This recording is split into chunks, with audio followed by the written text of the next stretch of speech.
Oi, oi pessoal, tudo bem com vocês? E aí? Estão prontas para começar a semana com muitas lives?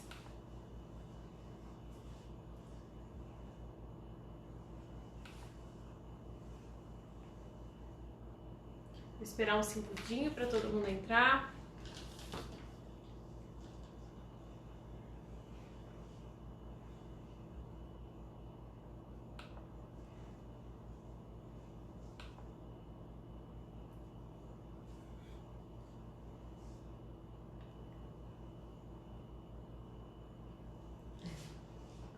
Então vamos lá, pessoal.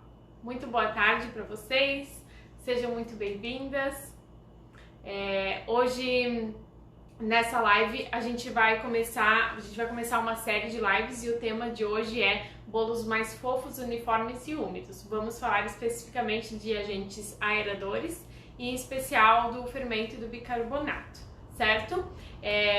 A minha missão aqui é trazer muito conteúdo para vocês, muita técnica, às vezes receitas, informações sobre ingredientes, para ajudar vocês nessa caminhada rumo ao sonho de muitas de vocês, que é viver de confeitaria, ou trabalhar com confeitaria como uma renda extra, né? Ou para quem já trabalha, para melhorar os seus produtos ou aumentar o seu portfólio, certo? Eu sou a Jana Pembe e sou professora de confeitaria. Então vamos lá. Então, por que que eu... Ai, que legal, Camila. Olha só, quem tiver perguntas para fazer sobre o tema da live ou qualquer outro tema, coloca ali embaixo no ponto de interrogação, tá? Porque aqui eu não consigo, talvez, acompanhar o que vocês estão falando, tá? Então coloca ali no ponto de interrogação que no final da live eu vou abrir para responder as perguntas. Eu já tenho aqui algumas perguntas que vocês me mandaram nos stories ontem, antes de ontem, então eu vou responder elas também, tá? E é isso aí. Então vamos lá. Por que que eu coloquei... Oi, Ângela. Por que que eu coloquei esse nome, né? Bolos mais fofos, uniformes e úmidos, né? Para falar sobre fermento. Porque tem tudo a ver com o assunto, né? Os fermentos são muito responsáveis por essas características do bolo também. Outras coisas também influenciam nisso, mas os fermentos influenciam muito nessa parte também, tá? E eu recebo muitas dúvidas sobre bicarbonato e fermento. Então, por isso que hoje a gente vai fazer uma live só para tratar desse assunto. Eu coloquei várias enquetes lá no Instagram, né? E eu peguei assim o que vocês mais têm dificuldades para criar as lives dessas 2 próximas semanas. Eu espero que vocês gostem. Oi, Rejane. Vamos lá, eu fiz aqui uma listinha para não esquecer de nada, tá? Para não perder nenhum detalhe. Hoje, com essa aula de hoje, vocês vão aprender quando que vocês têm que usar cada tipo de fermento, quando que tem que ser um, quando tem que ser o outro, né? Quando não pode. E também o que acontece se a gente usar esses fermentos de forma errada, né? Eu já lembrei aqui alguns exemplos para dar para vocês. Por exemplo, quando o bolo cresce no forno e esparrama ao redor da forma, esparrama por cima. Já aconteceu com alguém de vocês isso? Ou quando ele cresce no meio e racha, né? Também. Ou quando ele não cresce que chega, né? Não cresce o suficiente, não fica bonito. Fez tudo certo, todas as etapas e o bolo não cresceu bonito. Cresceu, mas não foi aquela coisa toda. Ou ele cresceu e depois afundou no meio, né? Também. Deixa eu ver aqui se tem mais algum que eu anotei.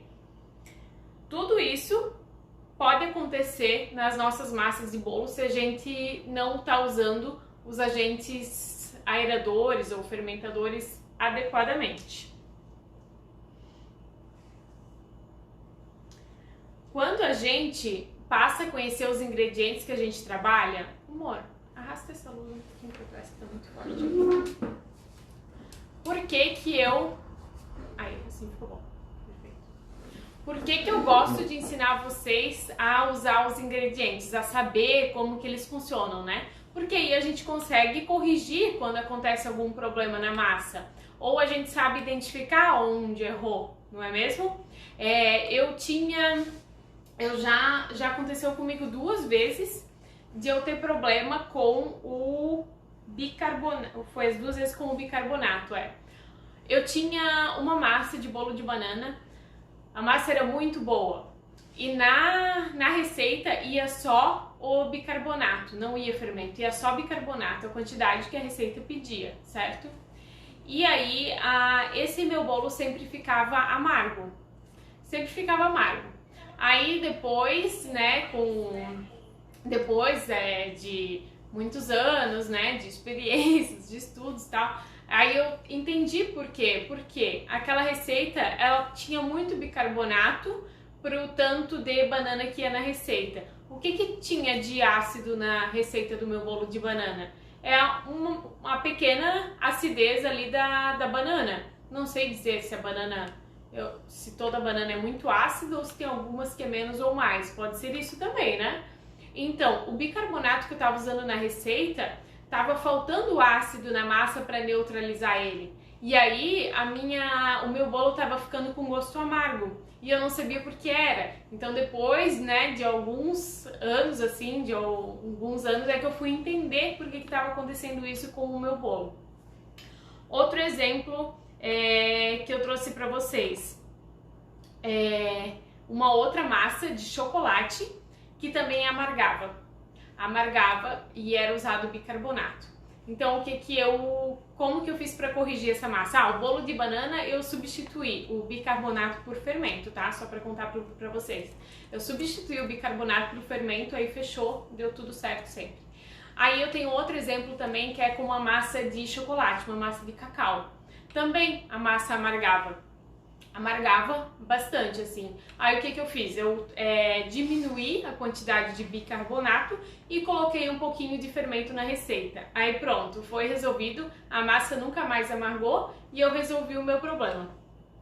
Então, são essas pequenas mudanças que a gente pode fazer numa receita para melhorar, né, quando tem algo aí que não tá dando muito certo. Isso acontece porque às vezes a gente pega a receita de outro, da internet, as pessoas vão passando e aí pode acontecer da receita não tá bem balanceada, né, gente? Não é toda. Se a gente pega uma receita geralmente de um profissional, ela vai estar bem certinha, balanceada. Uma pessoa que está dando um curso, né, vai estar bem certinho. Mas às vezes a gente vai passando receita de um para outro e pode se perder aí o balanceamento ideal das receitas. Beleza? Bolo torto também pode acontecer, né? O bolo ficar torto, por quê? Porque não homogeneizou direito o fermento, né? Ele ficou mal, não foi bem misturado. Mas tudo isso a gente vai falar ainda depois como corrigir esses problemas. Mais um erro que eu anotei aqui para falar para vocês. Quando o bolo ele não fica tão fofinho, o que a pessoa faz? Vai lá e aumenta o fermento. E não é assim. Não é só o fermento que vai deixar o teu bolo mais fofinho. São várias coisas. Para cada tipo de massa, tem uma etapa que vai deixar o teu bolo mais fofinho, né? Se for um bolo de estrutura aerada, é bater bem os ovos. Se for um bolo amanteigado, é bater bem manteiga com açúcar e os ovos, né? Então não é só o fermento que deixa o teu bolo fofinho. E muita gente vai lá e coloca mais fermento para o bolo ficar mais bonito. Não pode, tá? Colocar mais fermento, o bolo não vai ficar mais bonito. Pelo contrário, vai dar todos aqueles defeitos que eu falei antes. Vai crescer, vai explodir, vai dar uma... Vai sair pior do que tava.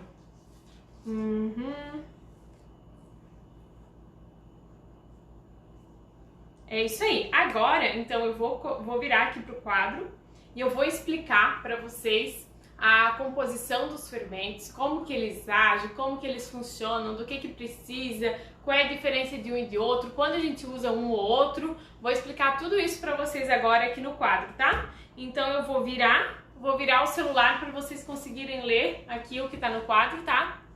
E qualquer pergunta, agora eu não vou mais conseguir ler o que vocês estão falando, tá? Então vocês deixem as perguntinhas ali no ponto de interrogação que depois eu vou responder, beleza? Você vira o celular pra mim, então? Aí deixa ele bem posicionadinho assim pra... Não, é só virar assim. Pode virar o tripé?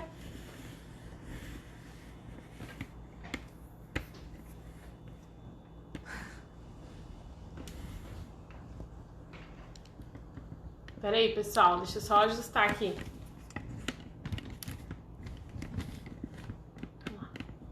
Assim tá legal?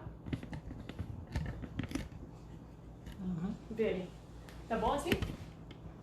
Dá pra enxergar? Tá. Que lado do quadro que eu fico? Daqui ou do lado?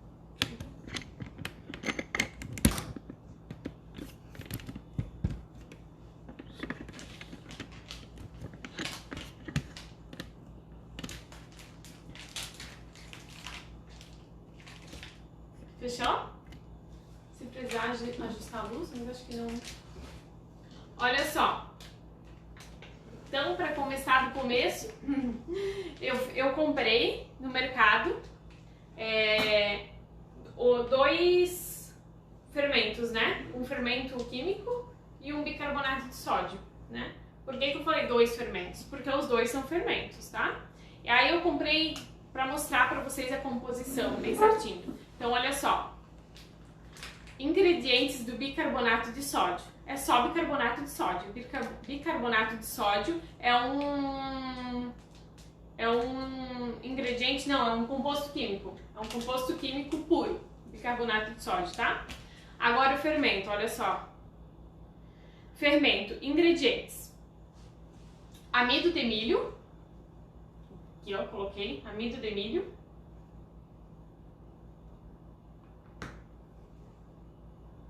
Calma aí. Pirofosfato ácido de sódio, ácido, bicarbonato de sódio e fosfato monocálcico, que eu imagino que deva ser um ácido também.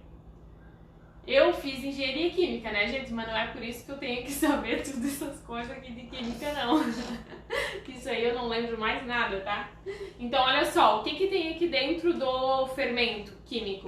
Tem bicarbonato de sódio, tem mais a presença de um ácido ou mais de um ácidos, que no caso aqui tem dois, e amido, tá? Então, aqui dentro do fermento a gente tem isso aqui. Então, na verdade, o fermento químico nada mais é do que um bicarbonato de sódio junto com ácido, junto com amido. Eu já vou explicar por que esses dois aqui funcionam. O bicarbonato de sódio, ele precisa da presença de um ácido para agir na receita. Ele precisa da presença de um ácido para acontecer a reação química junto com o líquido, para fazer a formação de gás carbônico, tá? Então, o bicarbonato de sódio, ele só funciona em receitas que têm a presença de mais um ácido. Quais são os ácidos que a gente pode ter numa receita que vai neutralizar o bicarbonato de sódio? Eu anotei aqui para não esquecer. Mel, melado, açúcar mascavo, sucos, iogurte, buttermilk, que é aquele leite azedo ou leitelho, sucos de frutas e cacau. E cremor tártaro. Cremor tártaro também é um composto químico que a gente compra só para neutralizar a receita. Então, o bicarbonato de sódio a gente só usa em receitas que vai ter a presença de um ácido para neutralizar ele. E um ácido pode ser tudo isso que eu falei para vocês, tá? Um parênteses aqui pro cacau. O cacau, tem dois tipos de cacau em pó no mercado, né, para vender. Tem o cacau em pó puro, né, que esse produto é um produto ácido. E a gente tem no mercado também para vender o cacau em pó alcalino ou cacau em pó alcalinizado, tá?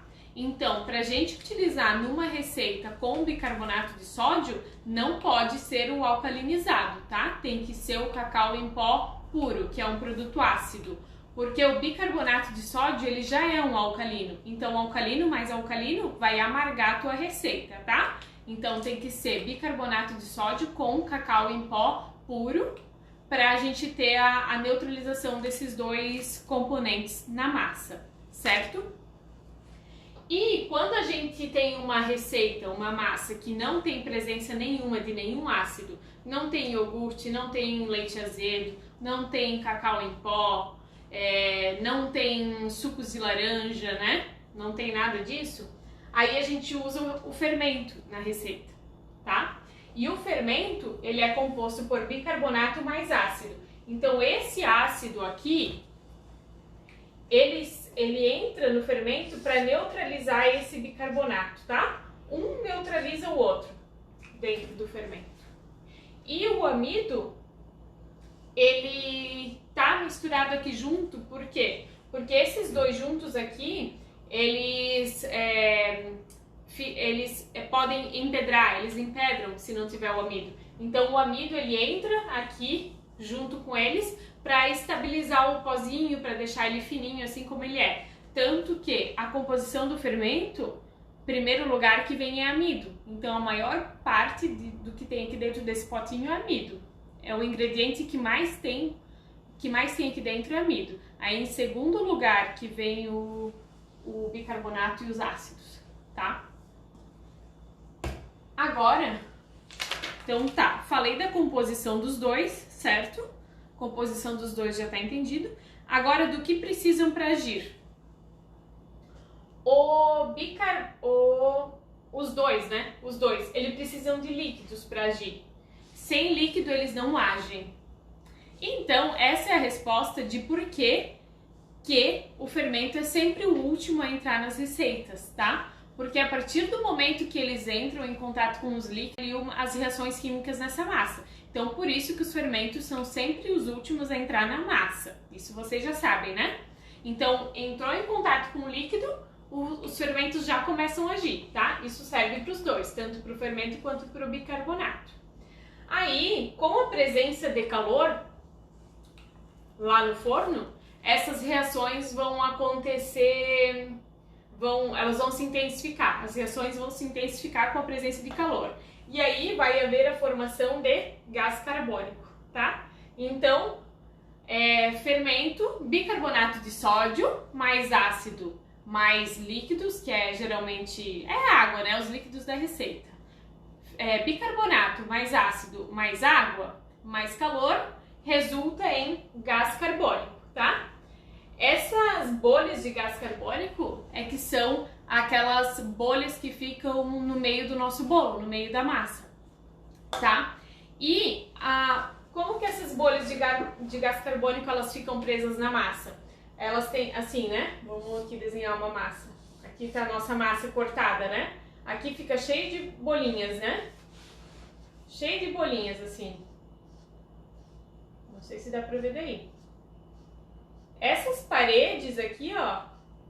Essas paredes que seguram essas bolhas de gás carbônico, elas são proteínas que vêm da farinha de trigo e do ovo. Proteínas do trigo e do ovo. Olha só que confusão que é numa massa de bolo que acontece de reação química, tá? Essas proteínas aqui que seguram as paredes de gás carbônico, elas vêm da reação que acontece das proteínas do trigo em contato com a água da receita, mais a ação mecânica, né? Aí vai formar o quê? O glúten. O glúten, lá no forno, com o calor do forno, ele vai coagular, vai enrijecer, vai endurecer, certo? E essas paredes duras de glúten é que vão segurar as nossas bolhas de gás carbônico, tá? Então tá tudo interligado, uma coisa liga a outra. É fermento, são as paredes de proteínas que seguram as bolhas de gás carbônico e o calor do forno. Então o forno, ele também influencia no resultado perfeito das nossas massas de bolo, tá? O forno também influencia, por quê? Se eu coloco um bolo assar com o forno com a temperatura muito baixa, né? Se eu coloco assar com a temperatura muito baixa, o que vai acontecer? As minhas paredes aqui de proteínas, elas não vão coagular a tempo de segurar as bolhas de gás carbônico.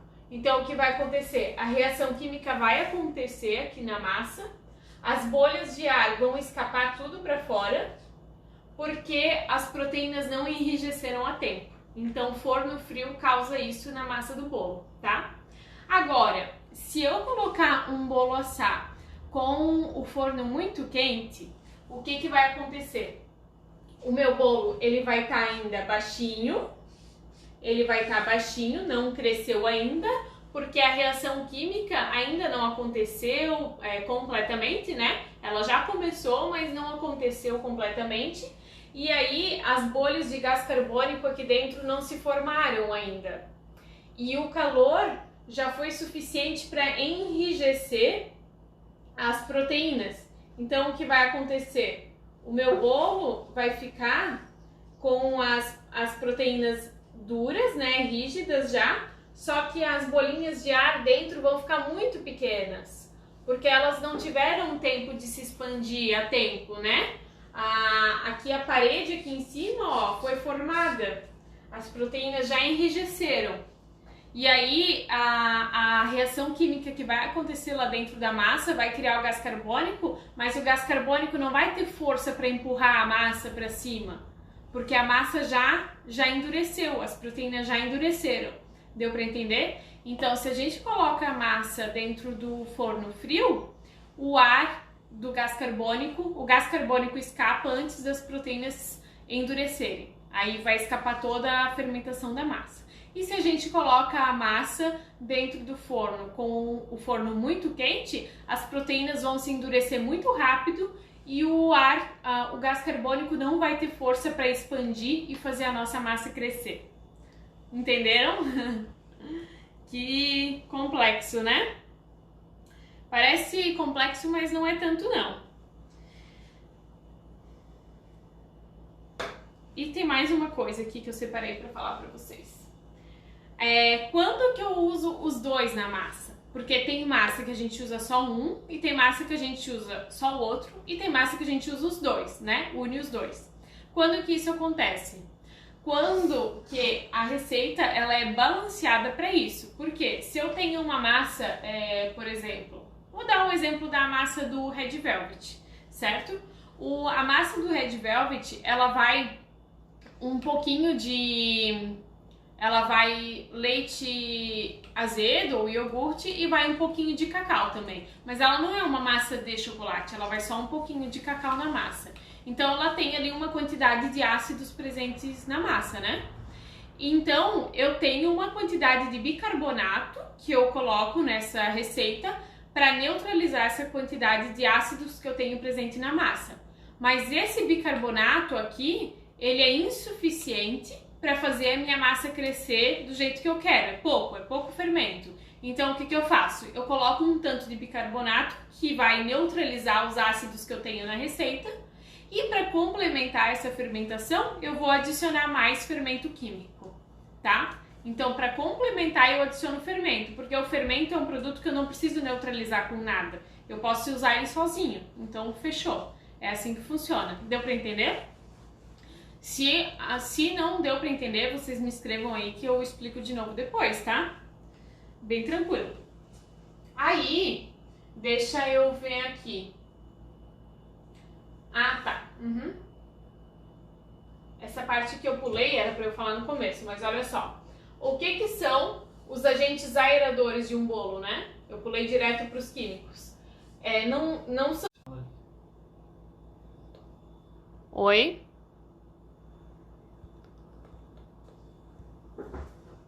Oi? Estão me ouvindo? Ah, não. O que está acontecendo? Espera aí, gente. Ah, ela fica falando comigo? Apareceu o negócio do Bing. Que você fala sobre. Voltei, deu um probleminha aí tecnológico, tá, pessoal? Nem a gente sabe o que aconteceu. Então tá. Ah, olha só, mais uma coisa importante. uma coisa importante. Quando a gente tem numa receita só bicarbonato de sódio, quando a gente tem numa receita bicarbonato de sódio, não é bom deixar essa receita esperar antes de ir pro forno, tá? Porque o bicarbonato de sódio, ele age imediatamente com os ácidos na receita que já estão já misturados com os líquidos. Então a reação é muito mais rápida, tá? Se for o fermento, não é tão rápido. Com o bicarbonato a reação é mais rápida, beleza? Então sempre que tiver bicarbonato, o ideal é que vá logo pro forno, tá?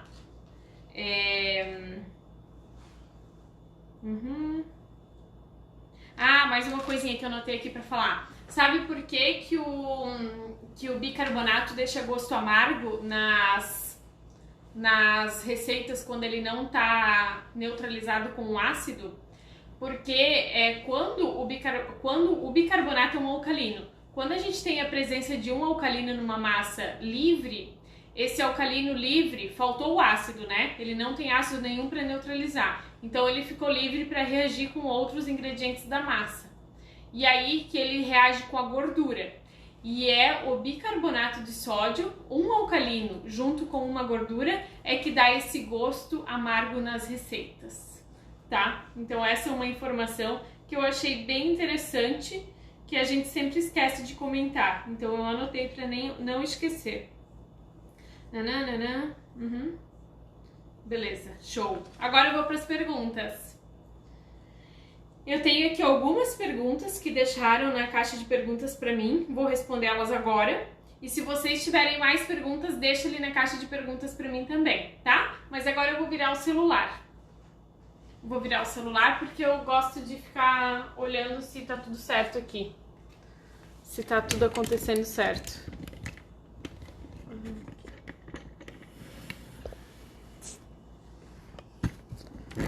Vamos arrumar aqui.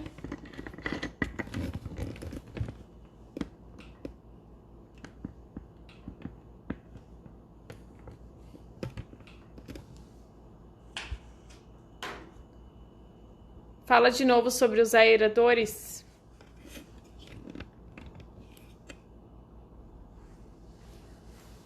Os agentes, vou falar de novo sobre os aeradores então. Os agentes aeradores, eles são os agentes aeradores, eles podem ser o ar da massa, que é o ar que a gente incorpora quando a gente bate uma massa, a gente faz incorporação de ar.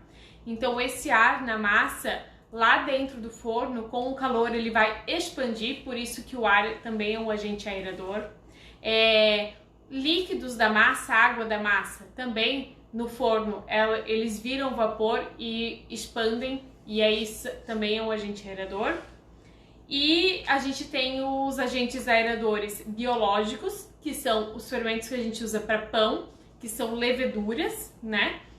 E a gente tem, quando a gente fala de ar, é quando a gente diz agente aerador de ação mecânica. É o ar, tá? Por que ação mecânica? Porque quando a gente bate, a gente incorpora ar. Então, sempre que vocês virem esse ação mecânica, a gente está falando do ar incorporado. E a gente tem os agentes aeradores químicos, que é o sal amoníaco, o bicarbonato de sódio e o fermento, tá? Eu acho que tem mais algum que eu não tô lembrando o nome de químicos. Não tenho certeza. Esses são os agentes aeradores, tá? Agora, então, eu vou responder as perguntas que tem aqui, ó. Quanto usar de fermento em uma massa? A gente não pode dizer assim, para uma massa de 500 gramas eu tenho que usar 1 colher de fermento. Não tem como falar isso, porque depende da massa. Por exemplo, uma massa de estrutura aerada, ela já tem um monte de ar incorporado na massa. Então, uma massa de estrutura aerada, eu vou precisar usar pouco fermento ou pouco bicarbonato, tá? Porque já tem bastante ar ali incorporado. Um exemplo é o pão de ló. O pão de ló a gente não usa fermento, não precisa usar fermento, porque é uma massa super leve, que todo o crescimento dela vem da aeração mecânica, vem do ar que a gente incorpora na batedeira. É uma massa super leve. Agora, se eu tenho, por exemplo, uma massa chiffon é uma massa de estrutura aerada, só que ela tem a incorporação de um óleo. E o óleo vai deixar a minha massa mais pesada. As gorduras deixam as massas pesadas, né? Então, numa massa chiffon, eu já tenho que colocar um fermentozinho para ajudar a crescer, porque só o ar incorporado da batedeira não é suficiente, por causa da presença do óleo que deixa a minha massa pesada. Agora, se eu estiver falando de uma massa amanteigada, aí vai mais fermento ainda, porque a massa amanteigada ela é mais pesada ainda do que uma massa chiffon, ela é mais pesada ainda do que uma massa de método direto, mais pesada do que qualquer outro tipo de massa. Então não existe uma quantidade fixa de fermento por peso de bolo, tá? Depende do tipo da massa que a gente está falando. Massas mais leves vão menos fermento e massas mais pesadas vão mais fermento, tá? O forno influencia para a gente ter bolos mais fofos, mais úmidos e mais uniformes. É aquilo que eu falei antes sobre a temperatura. Então eu vou repetir caso alguém chegou depois. Se eu tiver um forno com a temperatura muito baixa, eu coloco o meu bolo lá dentro, vai acontecer a reação química dos fermentos junto com os líquidos e o calor, e o ar da reação química, o gás carbônico formado na reação química, ele vai todo escapar para fora do bolo se o meu forno estiver muito frio, porque ele não vai ter dado conta de coagular, de endurecer as proteínas do meu bolo. E as proteínas do bolo é que formam as películas para segurar as bolhas de ar. Então essas películas aqui, ó, são proteínas e dentro ficam as bolhas de gás carbônico, certo? E se eu coloco o meu bolo assar com o forno na temperatura muito alta, o que vai acontecer? Essa película aqui, ela vai ser formada muito rapidamente, a proteína vai enrijecer muito rapidamente e a reação química que faz o gás carbônico, que promove a formação do gás carbônico, ela não vai ter acontecido completamente ainda. E aí o meu bolo não vai ter força para crescer. O gás carbônico ele não vai ter espaço para crescer, porque as proteínas já enrijeceram, tá? E aí, ó, ao invés de eu ter um bolo bem fofinho, assim, com bolhas bem grandes de ar, eu vou ter um bolo bem baixinho com bolinhas bem pequenas de ar, tá? Qual a temperatura ideal do forno? Então, a temperatura ideal do forno depende, né? Depende da receita. Tem receitas que pedem 160, tem receitas que pedem 180, tem receitas que pedem 200 graus, né? Depende o que for, né? Mas para bolos, geralmente a gente usa a temperatura do forno em 180 graus Celsius, né? E quando a massa for muito pesada, a gente até pode abaixar um pouco para 170, 160, porque aí a nossa massa ela vai demorar mais tempo para assar, né? E ela não vai então assar demais nas beiradas e ficar ressecada na beirada, né?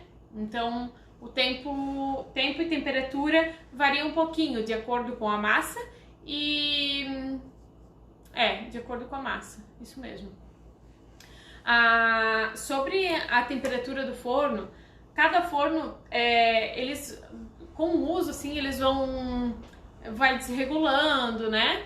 Cada um conhece o seu forno, então eu indico sempre utilizar o termômetro de forno. Deixa eu pegar aqui.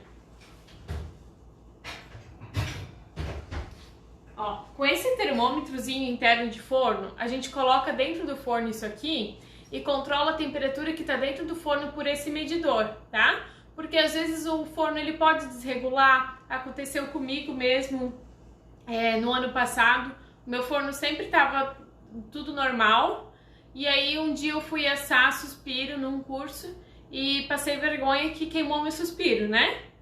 Como é que eu não sabia assar o suspiro no curso? Aí eu fui lá, coloquei o meu termômetrozinho dentro, ele estava desregulado a temperatura. Então pode acontecer, aconteceu assim de uma hora para outra, tá? Então um termômetro interno de forno é bem legal pra gente ter sempre a temperatura controlada certinha do interior do forno,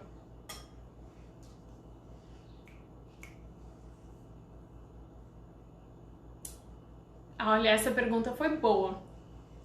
Bicarbonato ajuda a escurecer a massa, né? Que a gente sempre fala, sempre escuta, né? Que o bicarbonato ajuda na cor do Red Velvet, né?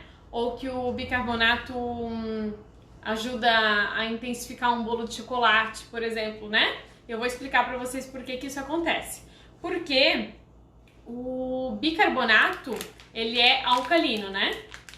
E aí, por ele ser alcalino, ele reduz o ponto de caramelização do açúcar. O que dá cor nas nossas massas? O que dá cor nas nossas massas é o açúcar, tá? É o açúcar que dá cor. Pode ver, numa receita que tem mais açúcar, ela fica mais corada do que uma receita que tem menos açúcar, tá?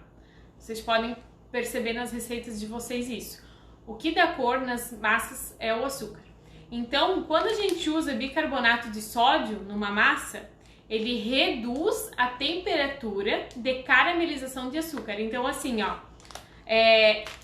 ao invés do bolo chegar em 150 graus para começar a dourar, eu tô chutando, tá? Porque eu não sei em quantos graus que ele começa a dourar. Mas enfim, só para exemplificar. Ao invés do bolo ter que chegar a 150 graus para começar a dourar, quando chega no 120 ele já começa a dourar, porque o bicarbonato reduz a temperatura de caramelização do açúcar, tá? Então é por isso que se diz que o bicarbonato de sódio intensifica as cores das massas. Não é que ele intensifica, que ele reduz a temperatura de caramelização do açúcar e então as massas elas começam a ficar coradas mais rápido, né? Antes da hora. E aí, como ela demora o mesmo tempo para assar, então ela vai ficar com a massa com a cor mais intensa por causa disso, tá? Muito boa pergunta, que eu acho que foi da Jacinta, se não me engano. Qual a função do bicarbonato? Agente aerador, né? A gente já falou isso bastante até agora. Então, o bicarbonato ele é um fermento e não um agente aerador. Diferença entre fermento e bicarbonato. Agora o quadro virou, né? Mas enfim, bicarbonato é um composto químico puro, bicarbonato de sódio. Fermento é bicarbonato de sódio mais um ácido mais o amido. Por que tem receita que pede bicarbonato? Sempre que uma receita pedir bicarbonato, a gente tem que ter na receita algum ingrediente ácido. Então, quando uma receita pedir bicarbonato, provavelmente é porque ela tem um componente ácido ali nessa receita. Esse componente ácido pode ser mel, pode ser cacau, pode ser suco de alguma fruta ácida, pode ser iogurte, pode ser leite azedo.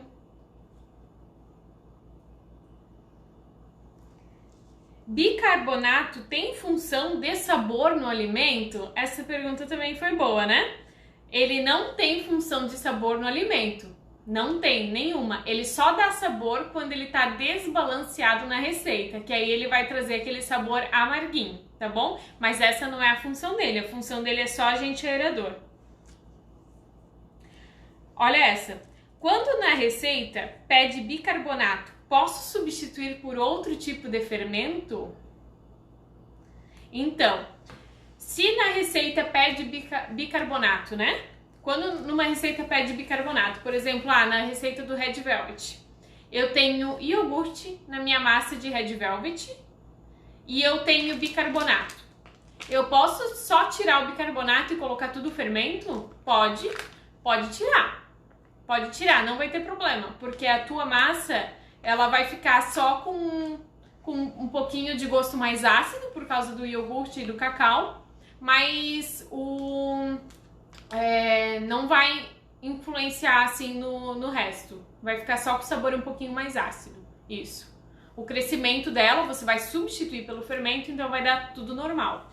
O que vai diminuir? A intensidade da cor vai diminuir se você substituir, mas que talvez não é um problema, né? E só. Agora sim, se eu tiver uma receita com fermento... Tchau, Alessandra! Obrigada! Agora, se eu tiver uma receita com fermento, eu posso substituir por bicarbonato de sódio? Não, daí eu não posso, porque o bicarbonato de sódio vai amargar a minha receita, tá? Eu só posso colocar bicarbonato de sódio numa receita se na receita tiver amido. Então, sempre que tiver bicarbonato de sódio, eu posso substituir por fermento. Mas o inverso eu não posso fazer, tá? Porque senão a receita vai amargar. Fechou? É isso aí. Respondi todas as perguntas que tinham aqui. Agora deixa eu ver se tem mais alguma por aqui. Tudo certo, gente? Alguma dúvida? Que Deus te abençoe hoje e sempre. Te amamos, professora querida. Deixa eu ver quem mandou. Opa. Maria de Souza, obrigada. Então, tá? Não tem mais perguntas por aqui. Que horas são? 16h46. Então, gente, alguma pergunta? Olha só. Amanhã tem live de novo, às 16 horas, tá? E amanhã o tema da live vai ser 3 maneiras para você evitar o desperdício de frutas na sua cozinha, tá bom? Esse vai ser o tema da live de amanhã. Eu vou ensinar vocês 3 maneiras para evitar o desperdício de frutas frescas na cozinha, ou como usar elas melhor, como cuidar delas, enfim, tá bom? Amanhã às 16 horas, então eu espero vocês. E hoje hoje vai abrir as inscrições, meu Deus, eu tô falando tudo errado. Hoje começam as inscrições da semana do Red Velvet Perfeito, tá? Depois eu vou postar, vou colocar nos stories e para vocês se inscreverem. A semana não a semana que vem, na outra vai começar, e é uma semana cheia de conteúdo que eu preparei para vocês, onde eu vou ensinar vocês a tirarem vários produtos de uma só receita. Então não deixem de se inscrever e participar, tá? Mas antes disso, eu quero ver todo mundo nas lives todos os dias aqui comigo às 16 horas, tá bom? Gente, obrigada então e até amanhã. Espero que vocês tenham gostado da live de hoje.